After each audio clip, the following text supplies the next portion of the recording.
Good morning. നമ്മുടെ അടുക്കള ഒരു പരീക്ഷണശാലയാണെന്ന് പറഞ്ഞാൽ നിങ്ങൾ വിശ്വസിക്കുമോ? നമ്മൾ കഴിഞ്ഞ ക്ലാസ്സിൽ ഭൗതിക മാറ്റം രാസമാറ്റം പഠിച്ചല്ലേ? എന്തെങ്കിലും ഭൗതിക മാറ്റം തന്മാത്ര ക്രമീകരണത്തിന് മാത്രം മാറ്റം വരുന്ന മാറ്റങ്ങളെ നമ്മൾ എന്താണ് വിളിച്ചത്? ഭൗതിക മാറ്റം എന്ന് വിളിച്ചു. അത് പുതിയ പദാർത്ഥങ്ങളൊന്നും ഉണ്ടാവില്ലല്ലോ, പുതിയ തന്മാത്രകൾ ഉണ്ടാവില്ല. നമുക്ക് പെട്ടെന്ന് തന്നെ പഴയ രൂപത്തിലേക്ക് കൊണ്ടുവരാൻ സാധിക്കും. എന്നാൽ രാസമാറ്റം എന്ന് പറഞ്ഞാൽ എന്തായിരുന്നു? അവിടെ പുതിയ തന്മാത്രകളാണ് ഉണ്ടായത് അല്ലേ? പുതിയൊരു വസ്തുവാണ് അവിടെ ഉണ്ടാകുന്നത്. അതേപോലെ അതിനെ പഴയ രൂപത്തേക്ക് നമുക്ക് പെട്ടെന്നൊന്നും കൊണ്ടുവരാൻ കഴിയില്ല അല്ലേ?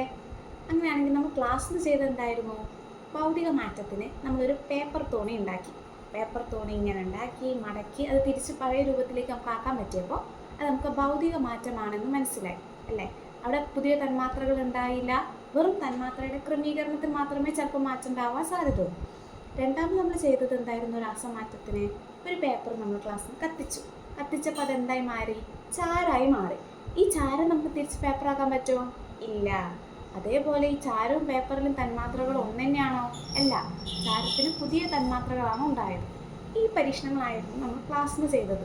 പക്ഷേ നമ്മൾ അടുക്കള നമുക്കൊരു പരീക്ഷണശാലയാക്കിയാലോ? അടുക്കളയിൽ ഒരുപാട് രാസമാറ്റങ്ങൾ ഭൗതിക മാറ്റങ്ങൾ ഉണ്ടെന്ന് പറഞ്ഞാൽ നിങ്ങൾ വിശ്വസിക്കുമോ? നമുക്കൊന്ന് നോക്കിയാലോ? ഞാൻ എൻ്റെ വീട്ടിൽ നിന്ന് കുറച്ച് സാധനങ്ങൾ കൊണ്ട് നമുക്ക് ഭൗതിക മാറ്റം രാസമാറ്റം എന്താണെന്ന് പഠിക്കാം. ഒരു മിനിറ്റ്.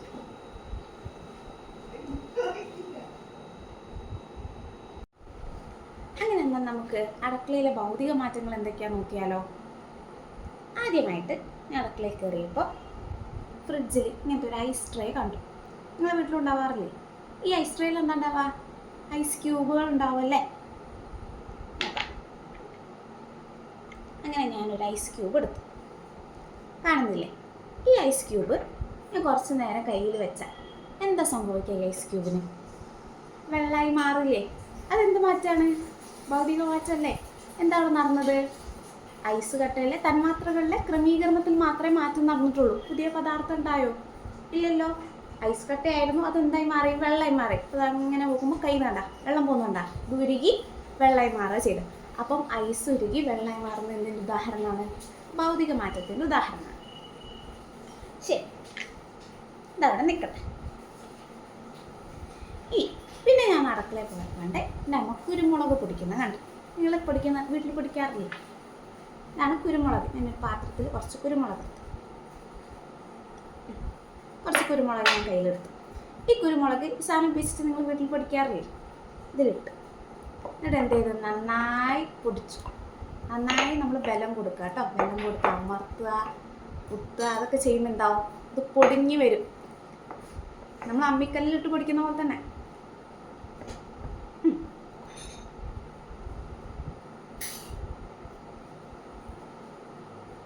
എന്തോ പൊടി രൂപത്തിലല്ലേ എൻ്റെ കയ്യിൽ കിട്ടിയത്? അപ്പോൾ ഇതിനെന്ത് മാറ്റം എന്നാ പറയാ? ഭൗതിക മാറ്റമല്ലേ? ഇവിടെ എന്താ സംഭവിച്ചത്? ആദ്യം കുരുമുളകായിരുന്നു, ഇപ്പോഴും കുരുമുളക് പൊടിയായിരുന്നുള്ളൂ. എല്ലാവരും രാസമാറ്റമൊന്നും സംഭവിച്ചിട്ടില്ല. പുതിയ തന്മാത്രകൾ ഉണ്ടായിട്ടില്ല. അപ്പോൾ കുരുമുളക് പൊടിക്കുക. കുരുമുളക് മാത്രമല്ല, എല്ലാ സാധനങ്ങളും പൊടിക്കുന്നതൊക്കെ എന്തിൻ്റെ ഉദാഹരണമാണ്? ഭൗതിക മാറ്റത്തിൻ്റെ ഉദാഹരണമാണ്. നമുക്ക് അടുത്ത നോക്കാം. നമ്മളെല്ലാവരും വീട്ടിൽ പച്ചക്കറി അരിയാറില്ലേ? ഇത് ഒരു തക്കാളി കത്തി ഉപയോഗിച്ചിട്ട് ഞാൻ അരിയാണേ. കാണല്ലോ, ഇത് ഞാൻ കത്തി ഉപയോഗിച്ചിട്ട് ഇങ്ങനെ അരി. തക്കാളി ഞാൻ അരിഞ്ഞ് 2 കഷ്ണാക്കി മാറ്റി. ഒരു തക്കാളീനെ ഞാൻ എന്താക്കി? 2 കഷ്ണാക്കി മാറ്റി. മാറ്റം സംഭവിച്ചില്ലേ? ഈ മാറ്റം എന്ത് മാറ്റാണ്? ഭൗതിക മാറ്റമല്ലേ? ഇല്ല. പുതിയ തന്മാത്രകൾ ഉണ്ടായോ? ഇല്ല. ആദ്യത്തെ തക്കാളി തന്നെയാണ് പിന്നെയും തക്കാളി കഷ്ണമായെന്നുള്ളൂ. അല്ല, വേറെ മാറ്റങ്ങളൊന്നും ഇല്ലല്ലോ. പുതിയ തന്മാത്രകൾ ഉണ്ടായില്ല. പഴയ രൂപത്തിലേക്ക് തിരിച്ചു കൊണ്ടുവരാൻ പറ്റുമെന്ന് പറയുമ്പോൾ ചിലർക്ക് സംശയം. അത് ഇതേപോലെ പഴയ രൂപത്തിലേക്ക്. അപ്പോൾ ചില എക്സെപ്ഷൻസ് ഉണ്ട്. പഴയ രൂപത്തിലേക്ക് അതേപോലെ, ഇപ്പോൾ നമ്മൾ ഐസാണെങ്കിൽ നമുക്ക് പഴയ രൂപത്തിലേക്ക് അതേപോലെ, ഇപ്പോൾ വെള്ളമായി മാറിയത് നമുക്ക് പിന്നെയും ട്രേയിൽ ഫ്രിഡ്ജിൽ വെച്ച് കഴിഞ്ഞാൽ അത് ഐസായി മാറും. അങ്ങനെയുള്ളൊരിതുണ്ട്. പക്ഷെ ചിലതിൽ നമുക്കത് പറ്റില്ല. പക്ഷെ നമ്മൾ മെയിനായിട്ട് നോക്കേണ്ടത് പുതിയ തന്മാത്രകൾ ഉണ്ടായിട്ടുണ്ടോ ഇല്ലയോ എന്നാണ്. പുതിയ തന്മാത്ര ഉണ്ടായത് രാസമാറ്റം, പുതിയ തന്മാത്ര ഉണ്ടായില്ലെങ്കിൽ അതെന്താണ്? ഭൗതിക മാറ്റമായിട്ട് കണക്കാക്കിയത്. അപ്പോൾ ഇതെന്താണ്? നമ്മളെ വെജിറ്റബിൾസ്, ഫ്രൂട്ട്സ് എല്ലാം കട്ട് ചെയ്യുന്നത് എന്തിൻ്റെ ഉദാഹരണമായിട്ടാണ് നമ്മൾ കണക്കാക്കുന്നത്? ഭൗതിക മാറ്റത്തിൻ്റെ ഉദാഹരണമായിട്ടാണ് കണക്കാക്കുന്നത്. അപ്പം നിങ്ങൾ വീട്ടിൽ പച്ചക്കറി മുറിക്കുമ്പോൾ പറയണം കേട്ടോ, ഇത് ഭൗതിക മാറ്റമാണ്, രാസമാറ്റം അല്ലാന്ന്. ഇതോടെ കേട്ടോ. ഇനി അടുത്തത് ഇതെന്താണ്? ഒരു ചെറുനാരങ്ങയാണ്. ഈ ചെറുനാരങ്ങ ഞാൻ മുറിക്കാം. ചെറുനാരങ്ങ മുറിക്കുന്നത് എന്താണ്? ഭൗതിക മാറ്റമാണോ രാസമാറ്റമാണോ? ഭൗതിക മാറ്റമാണല്ലേ. അപ്പം ഞാൻ ഈ ചെറുനാരങ്ങ ഒന്ന് മുറിച്ച് കാണിക്കേ. ഇത് ഭൗതിക മാറ്റമാണെന്ന് നമ്മൾ കഴിഞ്ഞതിൽ മനസ്സിലാക്കിയല്ലേ. പച്ചക്കറികളും ഫ്രൂട്ട്സും എല്ലാം മുറിക്കുന്നൊക്കെ എന്താണ്? ഭൗതിക മാറ്റം. ഇതൊരു ഗ്ലാസ്, ഇതിലൊന്നുമില്ല, കാലി ഗ്ലാസ്സാണേ. ഞാൻ എന്ത് ചെയ്യാൻ പോവാ? ഞാൻ എന്താ ചെയ്യാൻ പോണേ? ഈ നാരങ്ങ ഇതിലേക്ക് പിഴിയാൻ പോവാ. നല്ല ബലം കൊടുത്ത നാരങ്ങ ഇങ്ങനെ പിഴിഞ്ഞു വരും അല്ലേ? നാരങ്ങ വെള്ളമൊക്കെ ഉണ്ടാക്കാറില്ലേ നിങ്ങൾ?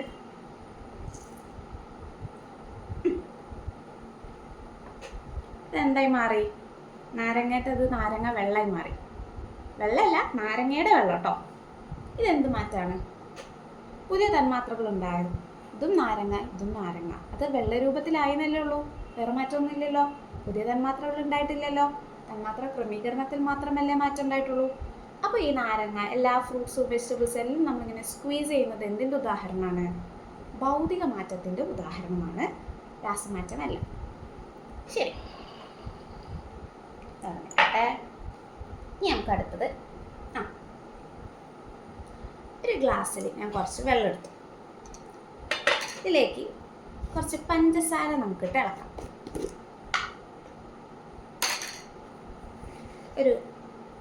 ഒരു സ്പൂൺ പഞ്ചസാര ഗ്ലാസ്സിലിട്ടു. ശേഷം നമ്മൾ എന്താണ്? നന്നായി ഇളക്കുക. അപ്പോൾ ഈ പഞ്ചസാര എന്ത് സംഭവിക്കും? പഞ്ചസാര വെള്ളത്തിലേക്ക് നന്നായി അലിയും. അവസാനം കുറച്ച് നേരം നമ്മൾ ഇളക്കി കഴിഞ്ഞാൽ അടിയിൽ നമുക്ക് ഈ പഞ്ചസാര കാണാൻ പറ്റില്ലല്ലോ. അത് മൊത്തം ഈ വെള്ളത്തിലേക്ക് അലിഞ്ഞു പോയിട്ടുണ്ട്. അപ്പോൾ അവിടെ ഒരു മാറ്റം സംഭവിച്ചില്ലേ? പഞ്ചസാര വെള്ളമായി മാറി. ഇതെന്ത് മാറ്റമായിരിക്കും? ശരിയാണ്, ഭൗതിക മാറ്റം തന്നെയാണ് ഇതും വരിക. ഇതിൽ പുതിയ തന്മാത്രകൾ ഉണ്ടായോ? ഇല്ല. ആദ്യത്തെ പഞ്ചസാര തന്നെയാണ് പിന്നെയും പഞ്ചസാരയായിട്ട് തന്നെ നിൽക്കുന്നത്. അല്ലാതെ രാസപ്രവർത്തനങ്ങൾ നടക്കുകയോ അതൊന്നുമല്ല ഇവിടെ സംഭവിച്ചത്. ജസ്റ്റ് പഞ്ചസാര എന്തായി മാറി? പഞ്ചസാര വെള്ളത്തിലേക്ക് അലിഞ്ഞിട്ട് പഞ്ചസാര വെള്ളമായിട്ട് മാറി. അതെന്തിൻ്റെ ഉദാഹരണമാണ്? ഇത് ഭൗതിക മാറ്റത്തിൻ്റെ ഉദാഹരണമാണ്. നമുക്ക് ഒരു സാധനം കൂടിയേ ഉള്ളൂ. ഭൗതിക മാറ്റം നിങ്ങൾക്ക് ഏകദേശമൊക്കെ മനസ്സിലായില്ലേ? സംശയം ഉണ്ടെങ്കിൽ ചോദിക്കാം കേട്ടോ. ഇത് ഒരു ഫ്രിഡ്ജിൽ ഞാൻ എടുത്തു വെച്ചൊരു കുപ്പിയായിരുന്നു. വെള്ളം നിറച്ച് ഫ്രിഡ്ജിൽ എടുത്ത് വെച്ച കുപ്പിയായിരുന്നു. ഇത് കുറച്ച് കഴിഞ്ഞ് ഞാൻ പുറത്തേക്ക് എടുത്ത് വെച്ചു, പരീക്ഷണം കാണിക്കാൻ വേണ്ടി ഞാൻ പുറത്തേക്ക് എടുത്ത് വെച്ചതാണ്. പുറത്തേക്ക് എടുത്ത് വെച്ചപ്പോൾ ഈ കുപ്പിയുടെ ചുറ്റും വെള്ളം നിൽക്കുന്നത് കണ്ടില്ലേ? നീരാവിയായിട്ട്. കണ്ടൻസേഷൻ നമ്മൾ പഠിക്കാറില്ലേ? ഇതപ്പോൾ എന്ത് മാറ്റമായിരിക്കും? ഭൗതിക മാറ്റം തന്നെ. ഇതിൽ ഉള്ളിലുള്ള വെള്ളം, തണുത്ത വെള്ളം അന്തരീക്ഷത്തിൽ ചൂടാവുമ്പോൾ അതിനനുസരിച്ച് വരുന്ന മാറ്റത്തിൽ എന്തായി മാറുന്നതാണ് കണ്ടൻസേഷൻ എന്നാണ് ഇതിന് പറയാം. ഇതും എന്തിൻ്റെ ഉദാഹരണമാണ്? ഭൗതിക മാറ്റത്തിൻ്റെ ഉദാഹരണമാണ്. ഇതുപോലത്തെ ഒരുപാട് ഇനിയും ഉണ്ട്. നമുക്ക് പെട്ടെന്ന് കിട്ടുന്ന കുറച്ച് സാധനങ്ങൾ ഉപയോഗിച്ച് ഞാൻ അടുക്കളയിൽ കണ്ടപ്പോൾ ഒരു പരീക്ഷണം നടത്താമെന്ന് വെച്ചിട്ട് നിങ്ങൾക്ക് കാണിച്ചു തന്നാണ്. നിങ്ങളുടെ വീട്ടിൽ നിന്ന് ഈ പരീക്ഷണങ്ങൾ ചെയ്ത് നോക്കണം ഭൗതിക മാറ്റത്തിൻ്റെ. ഇനി നമുക്ക് അടുത്തത് നമുക്ക് രാസമാറ്റത്തിൻ്റെ, നമ്മൾ അടുക്കളയിൽ കാണുന്ന രാസമാറ്റങ്ങൾ എന്തൊക്കെയാണെന്ന് നോക്കാം.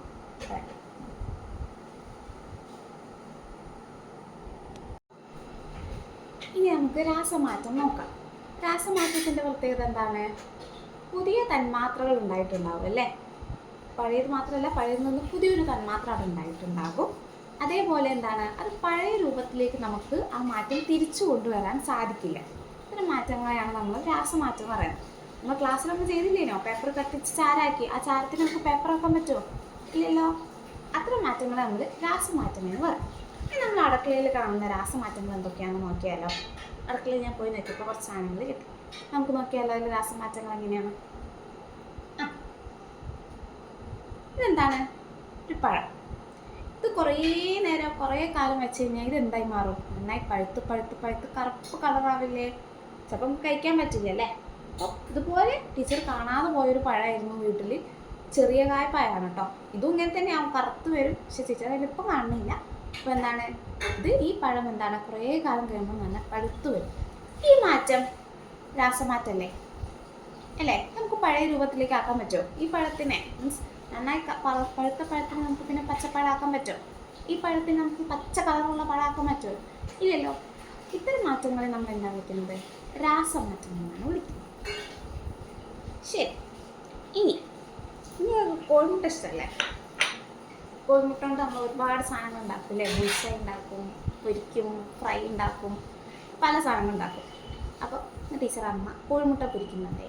അപ്പോൾ ടീച്ചർ കുറച്ച് കോഴിമുട്ട എല്ലാത്തിൽ നിന്ന് വാങ്ങി. കോഴിമുട്ട പൊട്ടിച്ച് വയ്ക്കൂലേ? പൊട്ടിച്ച് വെച്ചതാണ് ഇത്. ഇതിലേക്ക് ഇത് ഞാൻ എന്ത് ചെയ്തു? എന്നിട്ട് അടുപ്പത്തിട്ടിട്ട് പൊരിച്ചെടുത്തു. പൊരിച്ചെടുത്തപ്പോൾ എന്താവും? എനിക്ക് ഇങ്ങനെ കിട്ടി, കോഴിമുട്ട പൊരിച്ചത് കിട്ടി. ഈ മാറ്റം എന്താണ്? ഒരു രാസമാറ്റമല്ലേ? ഇതിലെന്താണ്? ഇതിൽ പ്രോട്ടീനുകളൊക്കെ ഉണ്ട്. അതിനൊക്കെ ഒരുപാട് മാറ്റങ്ങൾ വരുന്നുണ്ട് ഈ പൊരിക്കുന്ന സമയത്ത്. ചൂട് തട്ടുമ്പോൾ ഇതിലൊരു രാസപ്രവർത്തനം നടന്നിട്ടാണ് ഇത് ഈ കോഴിമുട്ട രൂപത്തിലേക്ക് ആയിട്ട് മാറുന്നത്. അപ്പം കോഴിമുട്ട ഇതാവുന്നത് എന്തിൻ്റെ ഉദാഹരണമാണ്? രാസമാറ്റത്തിൻ്റെ ഉദാഹരണമാണ്. ഇനി അടുത്തത് എന്താണ്? ഒരു അച്ചാറാണ്, മാങ്ങച്ചാറാണ്. നമ്മുടെ വീട്ടിലൊക്കെ മാങ്ങ ഉണ്ടാവാറുണ്ട്. അപ്പോൾ നമ്മളതൊക്കെ എന്താവും? മുറിച്ച് കുറേ വിനാഗിരിയും കുറേ സാധനങ്ങൾ ചേർത്തിട്ട് നമ്മളത് അടച്ചു വെക്കും. കുറച്ച് കാലം കഴിയുമ്പോൾ കുറച്ച് ദിവസം കഴിഞ്ഞ് കഴിഞ്ഞാൽ നമുക്ക് എന്താവും? നമ്മളത് അച്ചാറായിട്ട് ഉപയോഗിക്കും അല്ലേ? അതിലപ്പോൾ എന്തൊക്കെയോ മാറ്റങ്ങൾ വന്നിട്ടുണ്ട്. പുതിയ തന്മാത്രകളപ്പോൾ അവിടെ വന്നിട്ടുണ്ടാവില്ലേ? ഉണ്ടാവും. ഇതിനെ തിരിച്ച് നമുക്ക് അതേപോലെ പഴയ മാങ്ങയാക്കാൻ പറ്റുമോ? ഇല്ലല്ലോ. ഇതിലൊരുപാട് മാറ്റങ്ങൾ സംഭവിച്ചിട്ടുണ്ട്. അപ്പം അച്ചാർ ഉണ്ടാക്കുന്നത് എന്തിൻ്റെ ഉദാഹരണമാണ്? രാസമാറ്റത്തിൻ്റെ ഉദാഹരണമാണ്. ഇതൊക്കെ മാറ്റിയേക്കാം. ഇനി അടുത്തത്, ഇന്ന് ഞങ്ങളുടെ വീട്ടിൽ ദോശ ചുടുമ്പോൾ നമ്മൾ എന്ത് ചെയ്യും? തലേന്ന്, നിങ്ങൾ ശ്രദ്ധിച്ചിട്ടുണ്ടോ എന്നറിയില്ല, നമ്മുടെ വീട്ടിൽ തലേന്ന് ഇതിലെന്ത് ചെയ്യും? ഈസ്റ്റ് ആഡ് ചെയ്യും. മാവിൽ നമ്മൾ ഈസ്റ്റ് ആഡ് ചെയ്തു. ഈസ്റ്റ് ആഡ് ചെയ്തില്ലെങ്കിൽ രാവിലെ എത്തുമ്പോൾ ഇത് പൊന്തിയിട്ടുണ്ടാവില്ല. ഇങ്ങനെ ശ്രദ്ധിച്ചിട്ടുണ്ടോ? ചെറുതായിട്ട് ദോശമാവ് ഇങ്ങനെ പൊന്തി നിൽക്കും. ഇങ്ങനെ പൊന്തി നിൽക്കുന്നത് ഈസ്റ്റിൻ്റെ പ്രവർത്തനം കൊണ്ടാണ്. അതെങ്ങനെയാണ് ഈസ്റ്റ് പ്രവർത്തനം നടത്തുന്നത് എന്നൊക്കെ നിങ്ങൾക്ക് വലിയ ക്ലാസ്സിൽ പഠിക്കാനുണ്ടാകും. ഇതൊപ്പം പഠിക്കാം. ഈസ്റ്റിൻ്റെ പ്രവർത്തനം കൊണ്ടാണ് സംഭവിക്കുന്നത്. അപ്പോൾ ഈ മാവിൽ നമ്മൾ ഈസ്റ്റ് ഇടുമ്പോൾ ഈസ്റ്റ് എന്ത് ചെയ്യും? ഈ മാവിൽ പ്രവർത്തനങ്ങൾ നടക്കും. ഈ മാവെന്ന് പറയുമ്പോൾ അരിയും ഉഴുന്നൊക്കെ ചേർന്നൊരു മാവാണ്. അതിൽ നമ്മൾ ഈസ്റ്റ് ആഡ് ചെയ്യുമ്പോൾ ഈ ഈസ്റ്റിൻ്റെ പ്രവർത്തനം മൂലം, രാസപ്രവർത്തനം മൂലം ഇതിലെന്തുണ്ടാകും? രാസമാറ്റം സംഭവിക്കും. അങ്ങനെ നന്നായി രാസമാറ്റം സംഭവിച്ച മാവ് ഉപയോഗിച്ച് നമ്മൾ ദോശ ചുടുമ്പോഴാണ് നല്ല സോഫ്റ്റ് ദോശയൊക്കെ ഉണ്ടാവുക കേട്ടോ.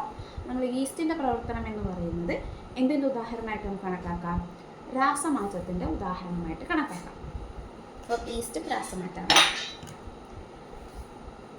ഇനി അവസാനം, നിങ്ങളുടെ വീട്ടിൽ പാലുണ്ടോ? പാല് സ്കൂളിൽ നിന്ന് കിട്ടാറുണ്ടാവുമല്ലോ അല്ലേ? അപ്പം ടീച്ചറുടെ വീട്ടിൽ ചെറിയൊരു പാല് വാങ്ങുന്ന ഒരു കുപ്പിയാണ്. അപ്പോൾ ഇതിൽ കണ്ടോ പാലുണ്ടേ? ഇതിൽ നിറയെ പാലുണ്ടായിരുന്നു. ഇത് അപ്പം അന്ന് ആവശ്യം ഉണ്ടായില്ല. അപ്പോൾ പാൽ അത്ര വേണം തോന്നിയില്ല. അപ്പോൾ അമ്മ എന്ത് ചെയ്തു? ഇത് തൈരാക്കി മാറ്റാമെന്ന് പറഞ്ഞു. തൈര് ഉണ്ടാക്കുന്നത് നിങ്ങൾക്ക് അറിയോ? പാലെടുത്തിട്ട് ഒഴിക്കുക എന്നൊക്കെ പറയും. കുറച്ച് തൈര് ആഡ് ചെയ്ത് കഴിഞ്ഞാൽ നമുക്കത് തൈരാക്കി മാറ്റാൻ പറ്റും. ഈ പാലിനെ നമുക്ക് തൈരാക്കി മാറ്റാൻ പറ്റും. അങ്ങനെ ടീച്ചർ അമ്മ ഈ പാൽ ഉപയോഗിച്ചിട്ട് എന്താക്കി? ഒഴിച്ച് അത് തൈര് രൂപമാക്കി. കണ്ടോ? ഇത് തൈരാണ്. അപ്പോൾ ഇതിലെ പാൽ എന്തായി മാറി? ഒഴിച്ചപ്പോൾ എന്തായി മാറി? തൈരായി മാറി. ഇവിടെയും രാസപ്രവർത്തനമാണ് നടന്നത്. ഇതിലെങ്ങനെയാണ് തൈരായി മാറിയത് നമുക്ക് കൂടുതൽ പഠിക്കാനുണ്ടാകും, എന്ത് പ്രവർത്തനം കൊണ്ടാണെന്നൊക്കെ. പക്ഷെ ഇപ്പം എന്താണ് സംഭവിച്ചത്? ഈ മാറ്റം എന്ന് പറയുന്നത്, ഈ പാൽ തൈരാവുന്ന മാറ്റം എന്ന് പറയുന്നത് എന്തിൻ്റെ ഉദാഹരണമാണ്? രാസമാറ്റത്തിൻ്റെ ഉദാഹരണമാണ്. ഇത്രയാണ് ഇപ്പോൾ ടീച്ചർ തപ്പിയപ്പോൾ ടീച്ചർ വീട്ടിൽ നിന്ന് കിട്ടിയ ഭൗതിക മാറ്റം, രാസമാറ്റം. നിങ്ങൾ അടുക്കളയിൽ പോയാൽ ഇനി ഒരുപാട് ഭൗതിക മാറ്റം, രാസമാറ്റം നിങ്ങൾക്ക് കണ്ടുപിടിക്കാൻ പറ്റും. നിങ്ങൾ എന്ത് ചെയ്യണം? നാളെ നിങ്ങൾ വീട്ടിൽ പോയിട്ട്, ഇന്ന് തന്നെ നിങ്ങൾ വീട്ടിൽ പോയിട്ട്, സ്കൂൾ വിട്ടതിന് വീട്ടിൽ പോയിട്ട് എന്ത് ചെയ്യണം? എന്തൊക്കെ ഭൗതിക മാറ്റം, എന്തൊക്കെ രാസമാറ്റം കണ്ടെത്താൻ പറ്റുമെന്ന് നിങ്ങൾ തന്നെ പരീക്ഷണം ചെയ്ത് നോക്കുക. എന്നിട്ട് അത് ഒരു ലിസ്റ്റ് ആക്കിയിട്ട് സയൻസ് ഡയറിയിൽ എഴുതി വരിക. നമുക്ക് അടുത്ത ക്ലാസ്സിൽ അത് വായിപ്പിക്കാം കേട്ടോ. ഏറ്റവും കൂടുതൽ എഴുതി വരുന്ന ആൾക്ക് സമ്മാനമുണ്ട്. Thank you.